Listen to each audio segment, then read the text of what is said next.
It's 1:03. I'm sure people will continue to join in. So welcome everyone who's on right now. My name is Zach Shulman. Some of you have joined us for our prior webinars or know me from other channels. Today's webinar is co-hosted by Entrepreneurship at Cornell, the program at Cornell that I run, the Cornell Entrepreneur Network, which is a program in alumni affairs and development, which we work very closely with all the time. In fact, when COVID popped up its ugly head, we turned all of our live programming into monthly webinar series and things of that nature, which is what today's event is. And we also have a third co-host program today called Cornell Mosaic. And I'm actually going to read a really quick introduction about Cornell Mosaic for those of you who might not know what that is. So here's the intro, Magda from Cornell Mosaic. It says, we're so proud that Magda is an at-large member of Cornell Mosaic. Founded in 2006, Mosaic is an organization of Cornell alumni and friends to assist the university in creating a more equitable and inclusive campus and alumni community.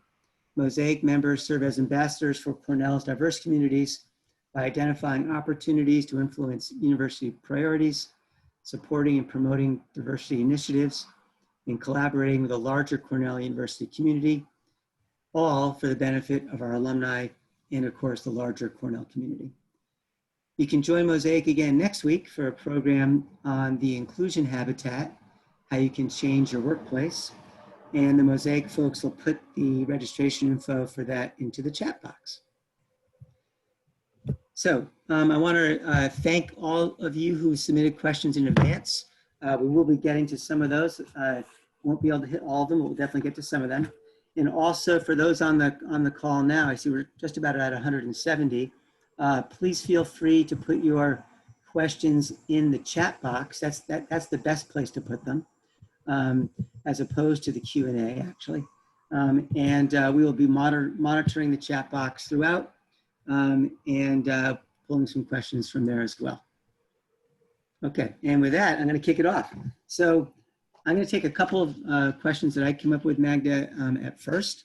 And again, thank you so much again for joining us. This is just a wonderful experience already, and we're really glad to get a larger company perspective, which Verizon clearly gives. So first question I have is, you graduated from Cornell in 1984. I was a sophomore then. I don't think we knew each other. And I was an ILR. And you graduated with a degree in architecture, which is interesting given your career path. So I was thinking about this and like, well, how do you go from architecture and spending 5 years in architecture, I'm assuming it was 5 years back then, to landing at Verizon not that long after you graduated?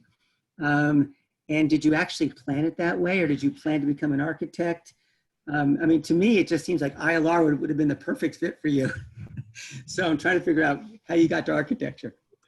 Absolutely. Thanks, Zach and Amanda, Yamada, and Mosaic, and everybody for giving me an opportunity to be here with all of you.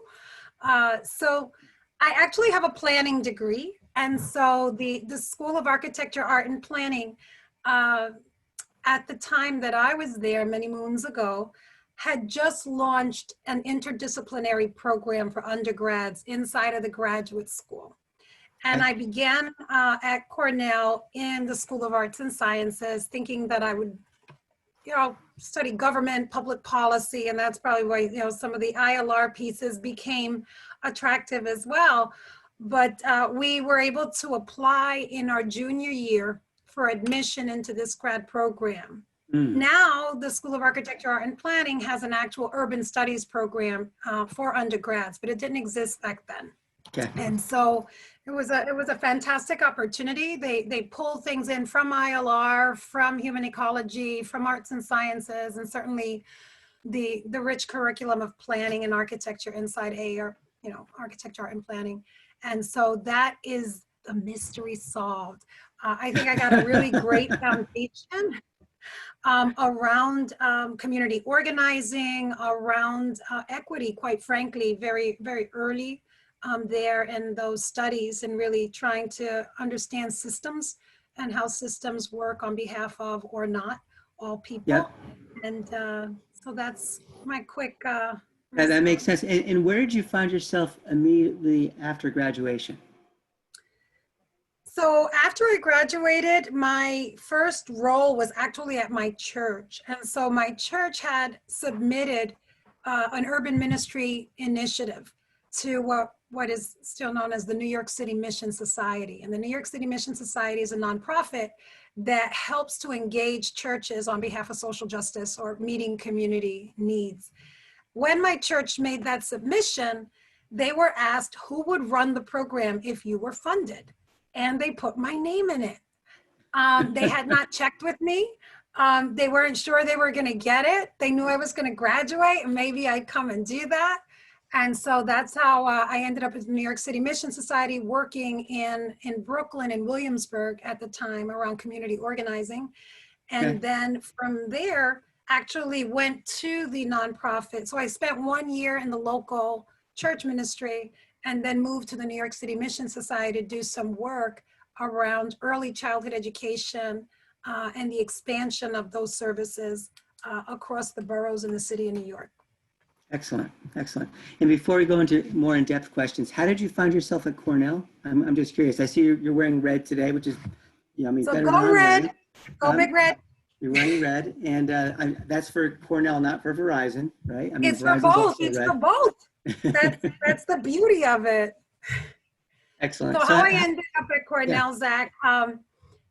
Well, it's an interesting question because I'm just going to answer it with just a little a story. When I was working in Williamsburg, I grew up in Bedford-Stuyvesant in Brooklyn. Our church was in Williamsburg, so that was kind of my stomping ground.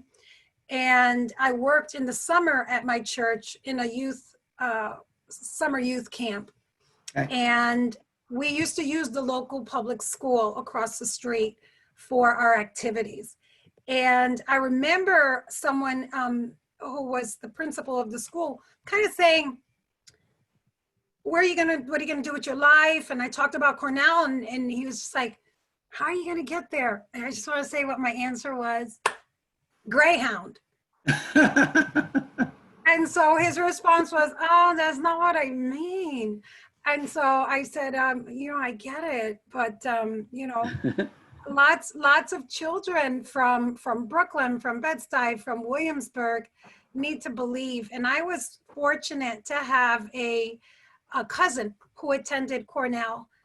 He was there during the Willard Straight takeover many Yep. years before I was on campus. And I just remember thinking, wow, maybe when I grow up. And I was fortunate to have my biology high school teacher, Mr. Lieberman, really notice me and begin to really mentor me and have me believe that Cornell was really possible, not just because my cousin went there, but because of my own capabilities. And so when he talked to me about what colleges I might want to go to, I talked about my cousin. There weren't that many. Someone's asking, did I go to Stuyvesant? Yeah. No, I did not.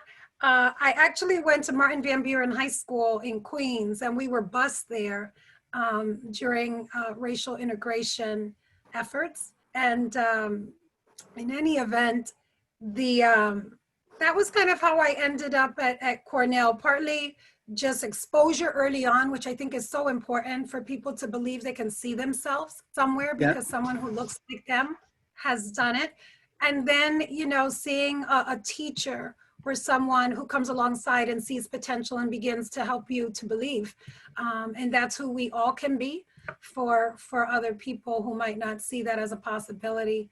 But that was, in fact, my mother was not very in favor or supportive. She had very traditional views about her Puerto Rican daughter and where she should go to school, and that was locally. And I had been admitted to Barnard, Columbia, and she really wanted me to go there and be home. But Mr. Lieberman actually called and spoke to my mother. I had to translate, so I could have said any number of things, but of course I said what he wanted me to say, and that helped my mother kind of overcome some of her fears and some of her traditional thoughts. And that's the how I got to Cornell story. Wow, that's actually really, really fascinating. I'm really glad you shared that. Can I Um, just add one thing? It's super important. yeah, Cornell afforded me a full scholarship. And, today as an alum, I support financially the organization, and yeah, I specifically target my funds to scholarship because not only was I funded as an undergrad, but I had a full fellowship for graduate school as well. And so I'm very grateful for having been afforded that opportunity. So that's another part of how I got to Cornell too. good. Well, I'm guessing maybe Columbia and Barnyard, or Barnyard. How's that for the good old slip? Barnard did not, which I'm really glad they didn't. So this is good. They actually did. They So, actually see, did. and you still chose Cornell. That's That's why terrific. my mother was very financially driven. Obviously, we wouldn't have had the means for me to go to Yeah. school. And when Columbia came back with the offer, she was like, "Done. You're staying home." You're like, not so fast. Not Not so so fast. fast. My niece is actually starting at Barnard in the fall. So, Great um, stuff too. okay. So let's focus a little bit on your role at Verizon. You've been there for a very long time, since about 1990. Your current role just seems enormous to me. I mean, Chief Diversity Officer, Senior Vice President, Employee Development and Experience in Diversity. It's a very, very large role. And I'm wondering whether you can explain for our audience what that role means, what it means that, how long has that role existed at Verizon, and what you do. I know you can't describe it day to day because I'm sure your activities are incredibly diverse and broad. But give us a good background as to what your current role is. So yes, I've been with Verizon for 30 years, and my role today as Chief Diversity Officer affords me an opportunity to touch diversity and inclusion broadly across the organization. And so supplier diversity reports into my organization, although we sit inside human resources. And we also partner very closely with other parts of the organization. So when you think about diversity and inclusion and a company like Verizon, we're thinking about our work in 4 stakeholder groups. Our employees, clearly, diversity, equity, and inclusion around our employees, around the workplace, but also thinking about it from a customer perspective. So you can imagine that we want to design and deliver solutions for a very diverse set of customers. And so we want to make sure there's no bias in our systems as we think about our product sets, as we think about our vendor partners and innovation. We really want to make sure that we're solving for the customer in as inclusive and broad a way as we can. Yeah. And in the largest society, right? So a lot of our work in diversity and inclusion is also externally focused. That says, what role might we play in, for example, closing the digital divide? For example, creating opportunities for more diverse people in STEM careers. And we've had the good fortune of working with organizations like Whitney, which is a partnership with the Cornell in New York campus, and the CUNY organization, to really say, how might we ensure that more women have access to careers in computer science, programming, and STEM. And so that's the societal piece of the D&I work. And then we believe that if we do all that right for our employees, for our customers, for the larger society, then our shareholders will reward us, because many of our shareholders today are thinking that they want to make investments in organizations that share their values. And clearly diversity, equity, and inclusion are strong values at Verizon. So that's kind of, in general, the diversity piece of my work that maybe people are most interested in on this call. And then if you think about the employee life cycle, from the point that we hire an employee to the point that an employee might retire and everything in between, we want to do that in a way that looks at diversity, equity, and inclusion as well. All of our systems, our processes. So when we're hiring people, making sure that we're casting the net broadly, that our talent acquisition strategies are really reaching diverse audiences, that we resonate. And so from a hiring and talent acquisition perspective, really introducing them to our values from a developmental perspective. How do we develop people? at Verizon? What does it mean to be a leader at Verizon? Cultural competence, very important. Inclusive leadership, super important. Adaptive leadership. And so the developmental piece for us sits in my organization. I think it's natural.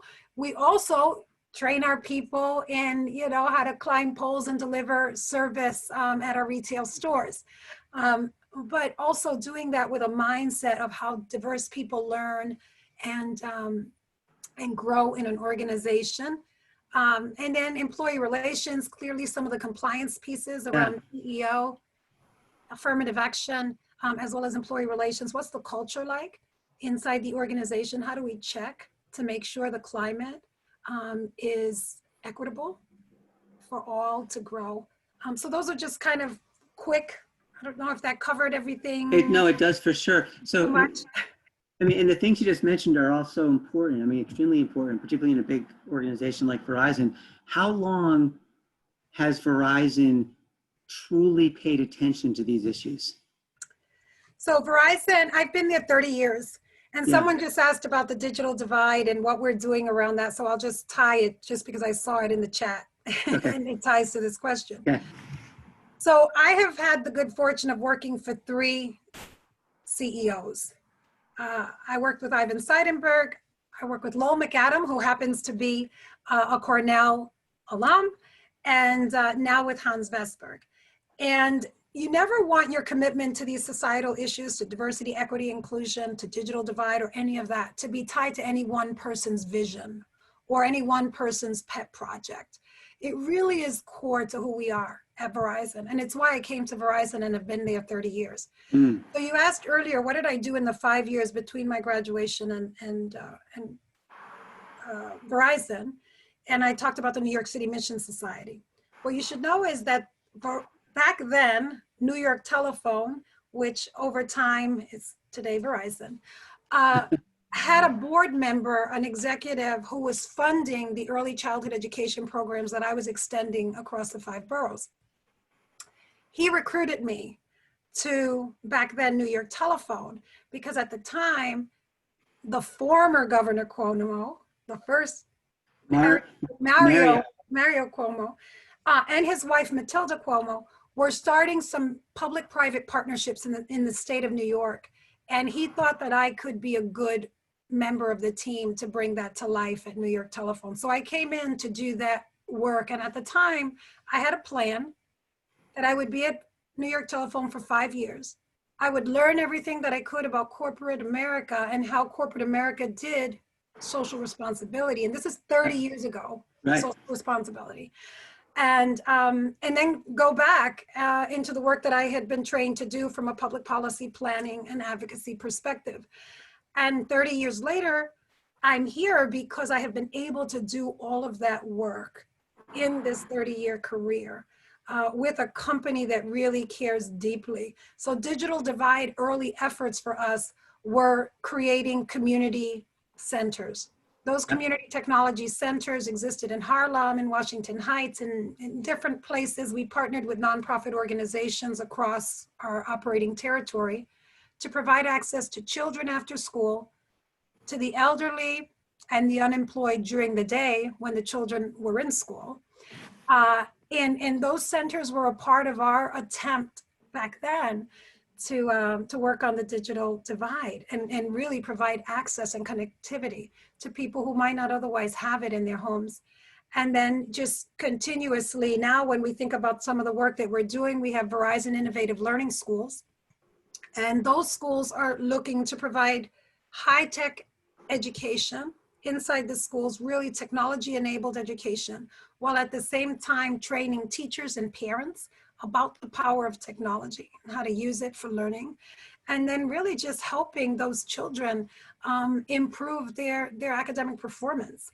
And so we have many such programs, but that's kind of, it's very sustainable because it's not tied to an individual. It's tied to the core of not only our values, but what we do as a business. Right. We are a technology organization. We have the power to create connectivity where it might otherwise not exist. And then to enable that connectivity to really create value. So whether that's distance learning, I mean, it could be distance learning, it could be telemedicine, it could be e-commerce. We believe we have an awesome responsibility because of who we are and what we do. Yes, so it seems like Verizon has cared about these issues for a long time. And even with all the current, world cultural situation, particularly in the US now, it seems like Verizon was ahead of the game. I mean, I'm not trying to make a promotion or advertisement for Verizon, but based on what you said, it seems like they've been thinking about these issues for a long time and implementing them, which I think is fabulous. I clearly didn't know about that. It's not something I've really looked into. So I was part of the team that did the first corporate social responsibility report when I was working on the DC team. And that's like over 16 years ago. Yeah. And when we sat and started to look at it, we were like, this is just a matter of telling our story. It wasn't as though we had to start initiatives. It was, how do we make sure that we know and can codify everything that we're doing? Because what you'll find at Verizon is, people in IT are thinking about our awesome responsibility and what we can do to help society. People inside HR, people on our legal team, we have a whole pro bono organization. So it's just happening as a part of who we are. And I don't want to do a big commercial, but one of the questions that comes to mind often as people interact is, how do you pick who you work for? And how do you pick when you leave? And I think you do it being a really good student of yourself and what your values are and how you align your values beyond the color. Just so happens red and red, but beyond that, like, what is real about the company beyond their promotions, beyond their brochures? What can you point to and identify as evidence of what they stand for? And then if that ever changes, then you leave. Yep, which is critical. So I'm going to take a question from that was submitted in advance. There's a whole bunch of questions coming in the chat. I can see them all on my other screen over here, but I want to just take one that's very direct. So I'm going to read this. How do we convince older white men that diversity and inclusion benefits them too? And is it important to convince them? So I would reframe that a little bit. And the reason is I want to just put out the possibility that perhaps we're asking that in a way that could create boundaries. What I mean by that is, if we approach diversity, equity, and inclusion in a I have to fix somebody mode, we all have some fixability.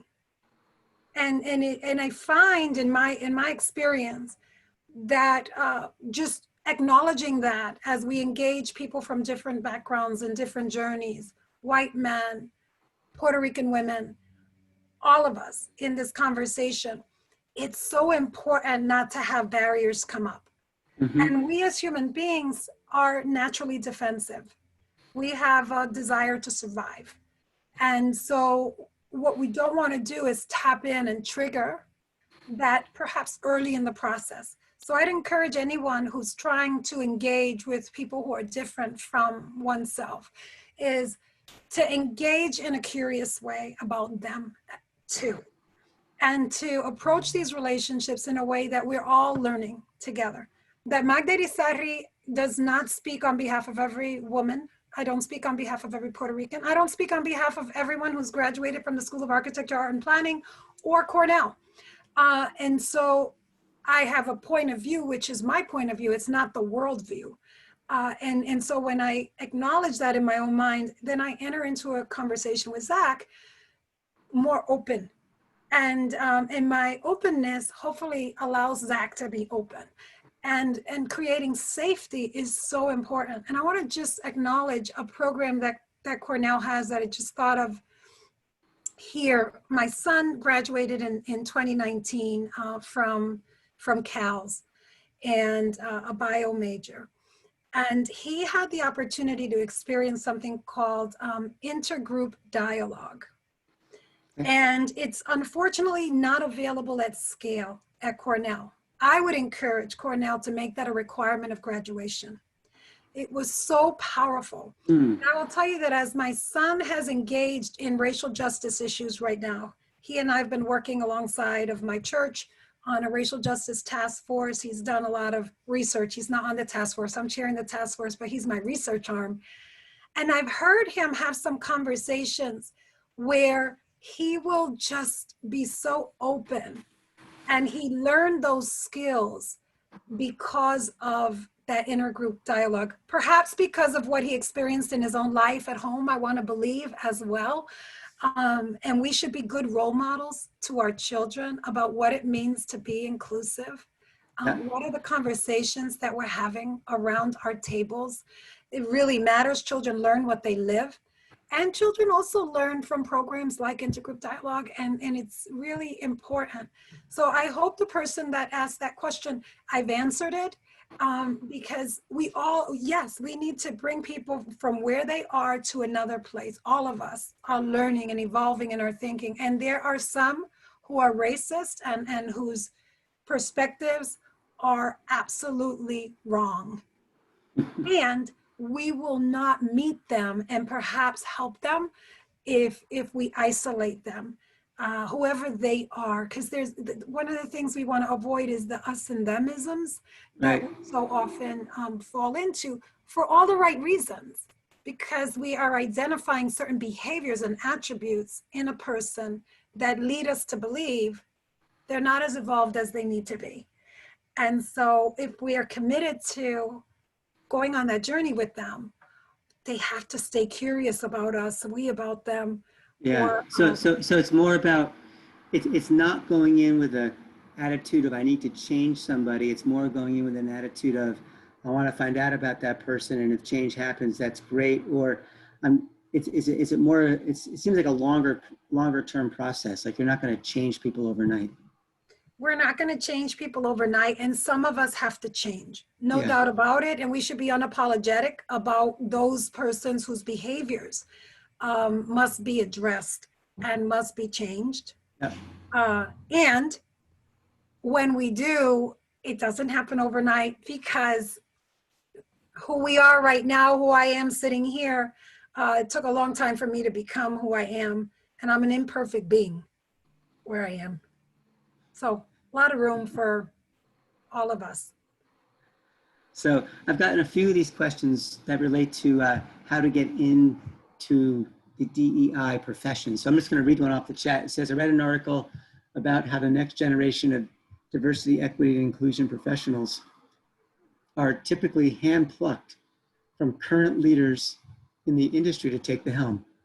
If this is true, can you speak to how those of us who are interested in transitioning into the DEI space might be able to increase our chances of success with a career switch? I think that you have to be able to demonstrate that you have curiosity in this space and that you have commitment to this work.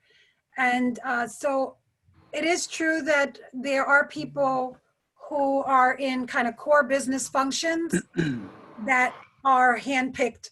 And why they're handpicked is there's something about how they show up and do their work. And the something about is a little bit tied to what we talked about a moment ago. They have to be bridge makers. And so my work in public policy, when I first came to Verizon, I said at New York Telephone, and across my career, right about now, I'm about halfway, 15 or so years, I spent in external affairs and public policy regulatory work. And the reason that I was transitioned to HR, when I got the call, I thought, I have a very rare name. The likelihood that Magda Yrizzary was accidentally called is slim, but why is HR calling me about this role? And I had to have a lot of conversation with the person who hired me, because I had to be convinced how I might be successful.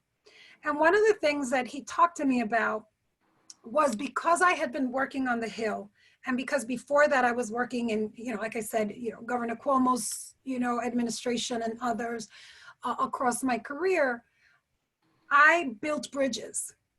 I was able to find win-wins often. I was able to listen, understand, and create collaboration where there might have been perceived, disconnects or polarization. Yeah. And that could happen by way of political party. I certainly had plenty of regulation. I worked with the National Association, the NAACP or the National Council of La Raza or the Black Congressional Caucus or the Hispanic Caucus, bringing people together to really understand our public policies, our positions, our contributions. And I think that's what's going to help anyone who wants to come in to the DEI role, is that kind of way of working.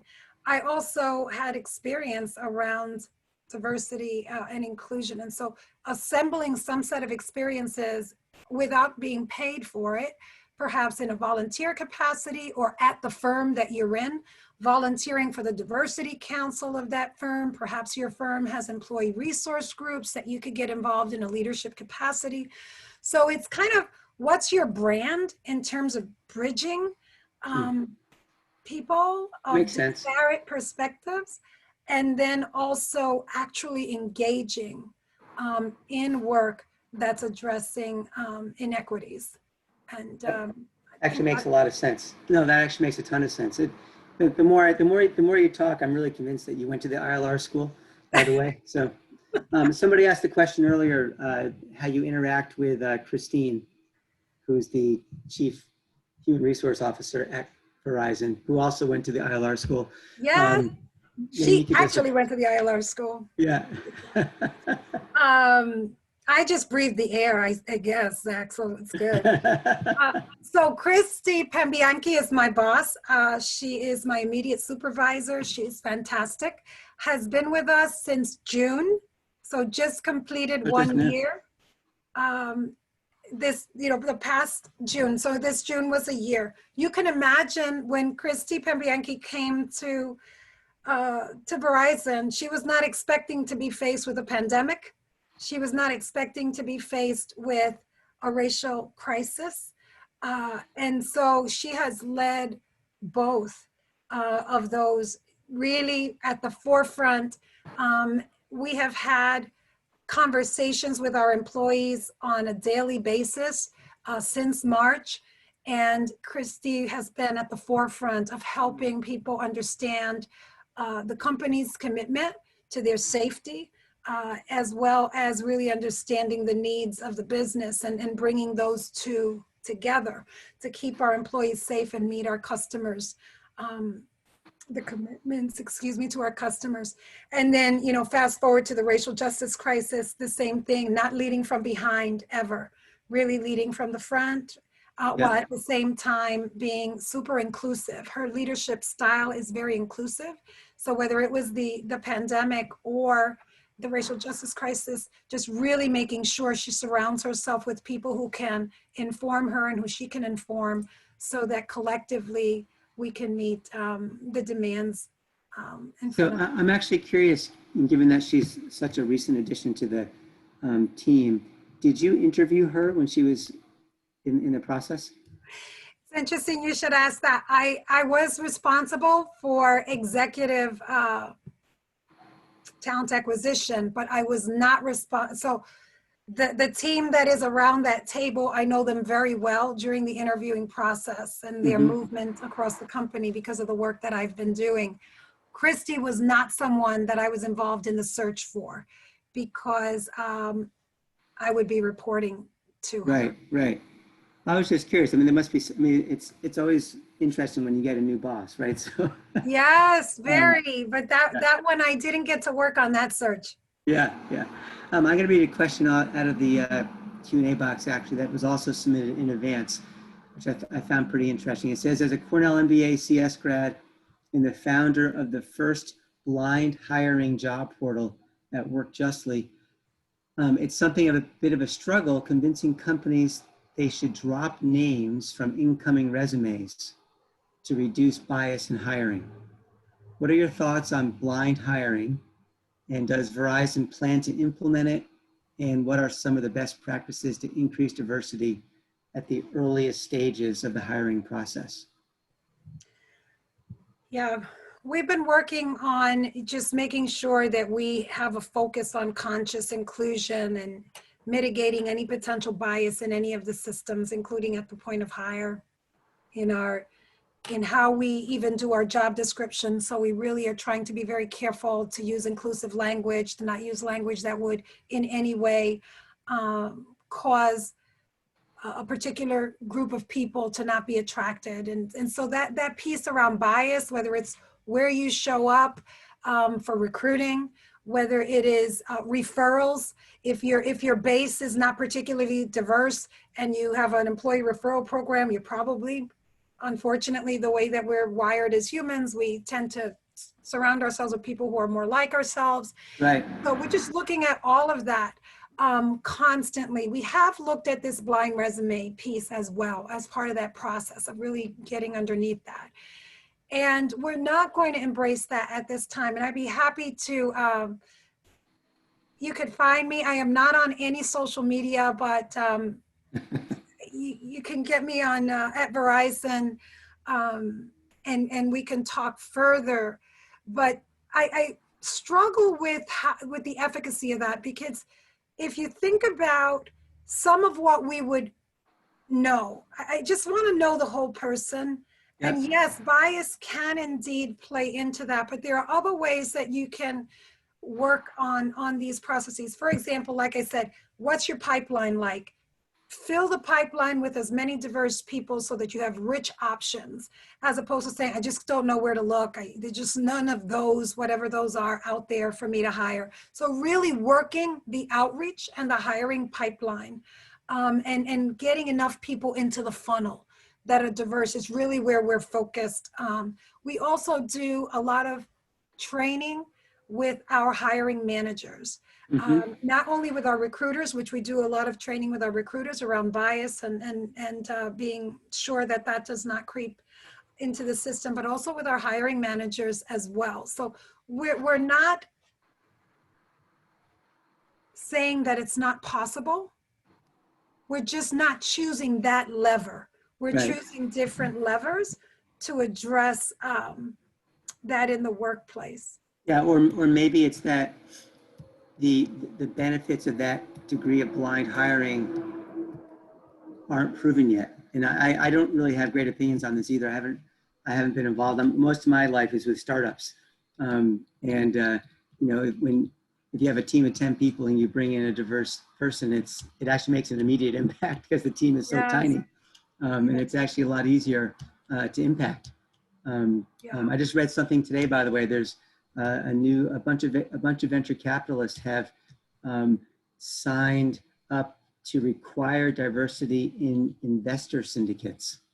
So when they're making investments into companies, that there's a diverse set of investors represented as well, which will also make a big impact. And that's both gender diversity and cultural and racial diversity, obviously. Right. So it's actually pretty. I just think it's fascinating, actually. Let's see. I had another one I was going to read and I forgot where it was. Shoot. Oh, data and analytics. What type of diversity, DEI data and analytics does Verizon collect and actually use on a normalized basis to impact how they hire? How we hire only, I think we use data analytics across the employee life cycle. So looking at the availability in the marketplace for sure, and making sure that we're able to tap into more than our fair share of the talent that's coming out with the kinds of degrees and sets of experiences that we need for the evolving business. So we're always looking at the marketplace and understanding where those sources of talent reside, and being pretty aggressive at looking at talent with a diverse lens. We also, once we bring people into the organization, we use data analytics, just basic vital signs of the organization. What's our representation? What's our attrition? How is our promotion rate inside of the organization? When we're doing succession planning, we look at how diverse are the succession plans. Certainly as we're doing our slate development, we're looking at diverse slates as well. So there's a lot of analytics in terms of just the profiles and demographics of people across the journey. And then we also look at the culture information, and I think that's super important as well. And so most companies do employee opinion surveys or pulse checks of the organization. And it's important to dissect that information and really still care for the anonymity of the employee while having the ability to understand how women are responding or how Blacks are responding, and really peeling it back inside of each of the organizations so that you could really do a climate check, not just broadly with your employee base, but specifically with different communities where you have an area of focus. So that's another part of the data that we look at as well. Interesting. Oh, you know, I just read something in the comment in the chat box that said Cornell is now, where is it? Cornell is now requiring intergroup dialogue for incoming students. Awesome. I'll tell my son. He's going to be thrilled. Thank you. I'm happy. Yeah, that's actually great. I'm going to jump off the diversity, the DEI topic for a moment. I might come back to it. So can you share with us some free advice? So what are the top 5 characteristics of an exceptional leader in your view? And if you don't want to name 5, it's fine. You could just, whatever number you're comfortable with. You know, it's interesting because there are so many leadership books and leadership models that exist, and you can pull from any number of them a sense of some attributes. And what I have found, whether you're thinking about Covey's 7 habits, or Ram Shriram is somebody that we looked at for a while at Verizon as it related to his 8 know-hows. And really, if you boil it down, it's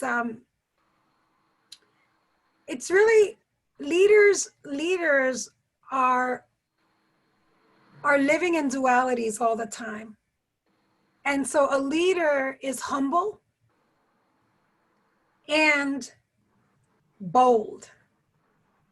A leader can be firm and decisive while also being gentle and curious and open. A leader can be consistent and predictable while also maintaining flexibility and open to experimentation. And all of those are really important. And so depending on the situation, I really strongly believe in situational leadership, where you've got to adapt to the requirements of the moment, adapt to the requirements of a role, adapt to the requirements of a particular leader or of peers, people on your team. So being adaptive as well as being this dual, kind of the yin and the yang is super, super important. I think that a leader, if I had to pick from Ram Shriram's, I think pinpointing external change is so important. You can't get insular. You have to be watching out for what is around the corner. You also have to be able to build teams in a way that enables and empowers and inspires. And that takes being a multiplier. I mean, Liz Weissman's done some good work around that multiplier piece. And it's how are you able to extend your impact through other people? And so the team building is important, but this is not sufficient. Right. You have to really be able to equip and empower. So I think, you have to be able to imagine the future, and to do that, you have to remain really curious. You have to be able to innovate, and to innovate, you have to be really inclusive so that ideas can come from anywhere, and you're actually seeking out opposable views. So important. Yep. It is so easy to fall into groupthink, and that's not incredibly useful. So having even challenger boards, like if you know that your own circle is not challenging you enough, as a leader, do you dare go out and be proactive about opposable views? I think that's really an important part of leadership. So I know I did more than 5. I think I think having that outside in, perspective also leads you to be more societally focused. Yep. I think purpose is super important. And our people are looking for purpose and meaning as well. And so I think good leaders also help people contextualize. And too Interesting. often leaders will want to just be directive. And most people want to understand why their work matters. And spending some time there is very important as well.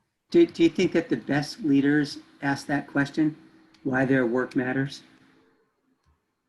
For themselves, Yeah, for themselves. I do think so. I think that purpose matters.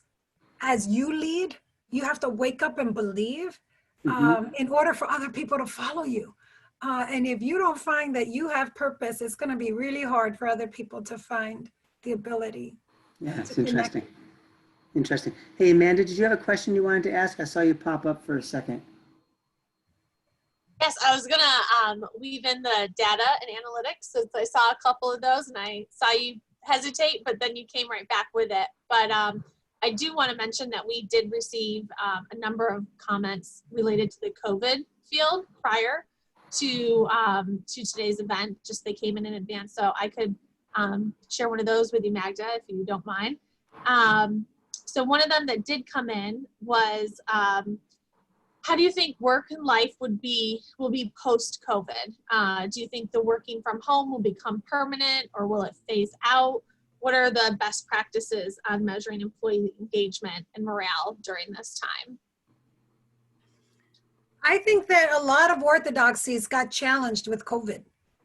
I think a lot of companies, industries, including our own, were not confident that there were certain types of work that could be done virtually, remotely.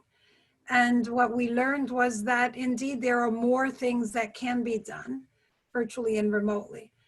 What we also learned is that there's a lot of diversity in the workplace where people, even if their work can be done remotely, they'd rather not. And so I think that what we've come to understand is that there's more that we can do remote than we thought. And we have to thoughtfully consider the human element here, that just because work can be done doesn't mean that for all employees. So I think that for Verizon and for many companies, we're really trying to better understand this, this duality, right? So that we can come up with flexible solutions that allow people who want to work from home and can. Well, first of all, you have to define what work can be done from home and add to it the willingness of the individual employee. Just like people learn in different ways, people work in different ways, what you realize is that people's home environments are very different. Some might be more amenable to working from home while others aren't. So you don't want to create other types of disparities by way of imposing perhaps one solution. So I think the world is going to be very different. We've learned a lot and we're continuing to analyze more and more of what we think we have learned, and in the spirit of flexibility.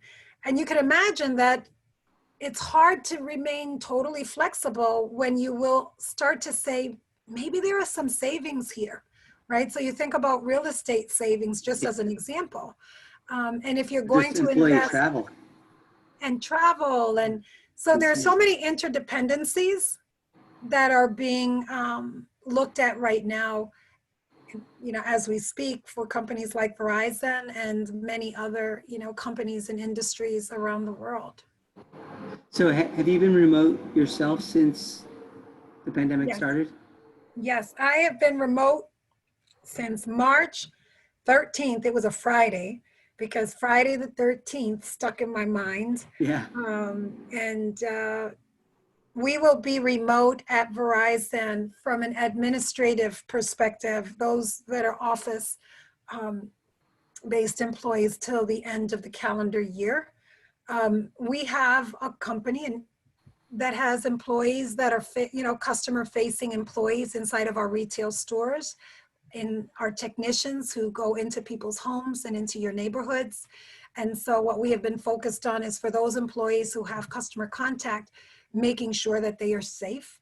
Right. And continuing our focus not only in terms of the PPE and the protocols that we follow.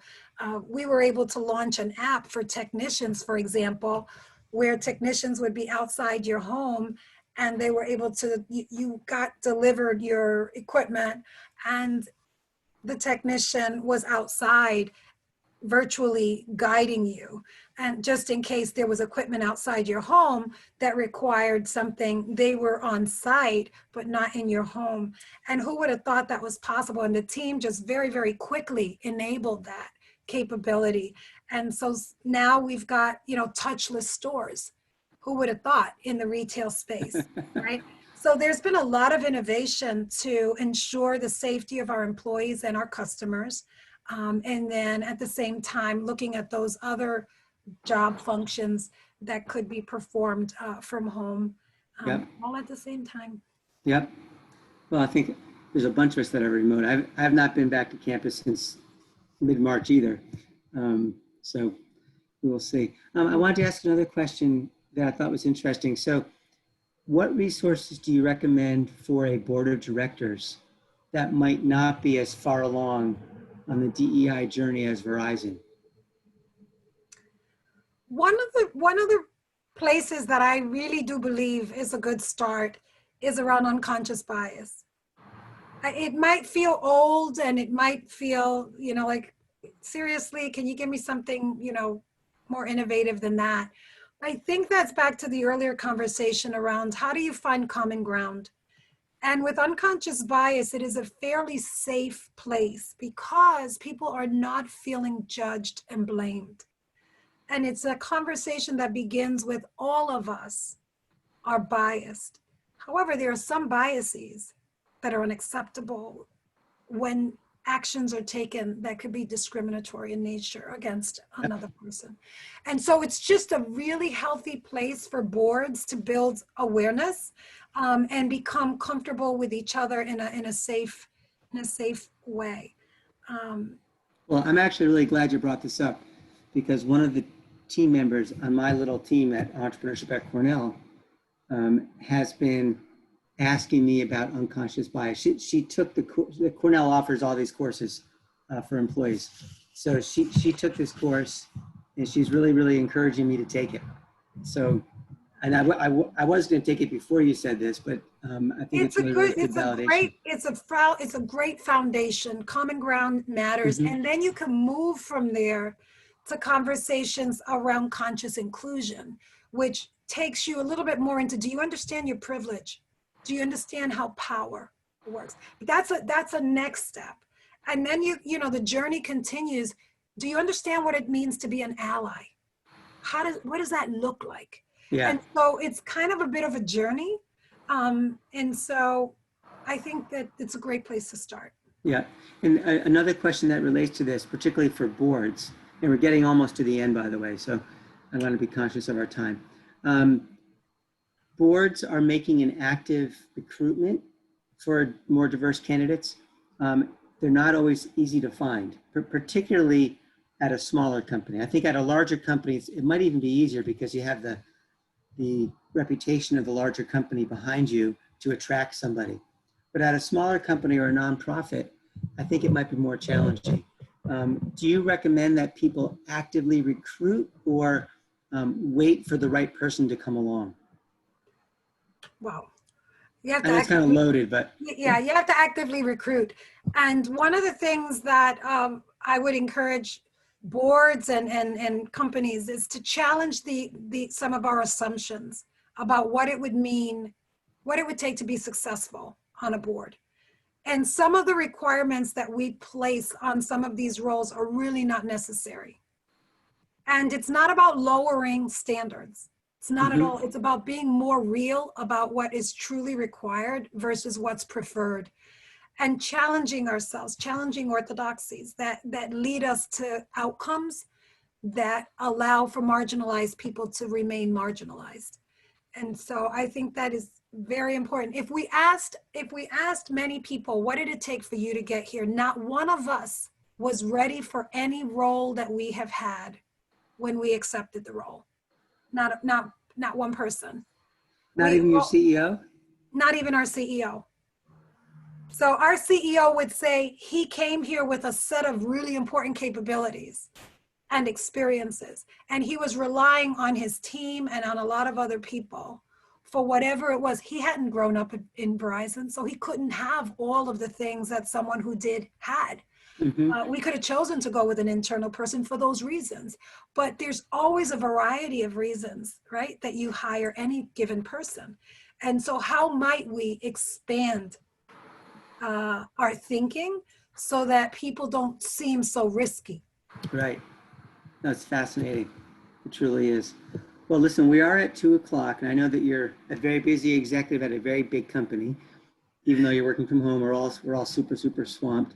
So I just want to thank you for taking the time with us today. It's been absolutely fantastic. Thank you all to the people who participated.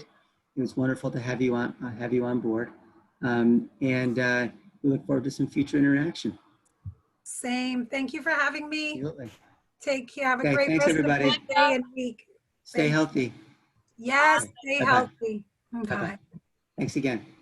Thanks.